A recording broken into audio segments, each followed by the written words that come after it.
কালিমা মুখে উচ্চারণ করেছে, মনে প্রাণে বিশ্বাস করেছে, সেই মুসলমান তার জীবনকে দুইটা ভাগ করতে পারবে না। এক ভাগে নামাজ, রোজা, হজ, যাকাত, আর এক ভাগে রাজনীতি, অর্থনীতি, সমাজনীতি। কোন মুসলমানকে এই অধিকার দেওয়া হয় নাই। কথা বুঝে আসছে? কথা বুঝে আসছে? আমি প্রথমেই কুফরিকে অস্বীকার করতে চাই, এটা ইমানের দাবি। সর্বপ্রথম ইমান আনার আগে তাগুতকে অস্বীকার করতে হবে।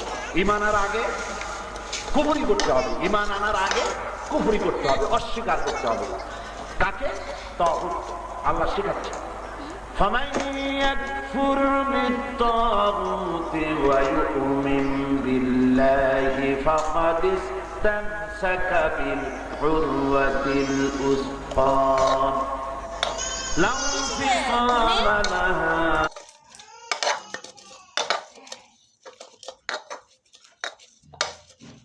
এটা মুখে দিও না বা, এটা রাখি দাও, এটা মুখে দিও না।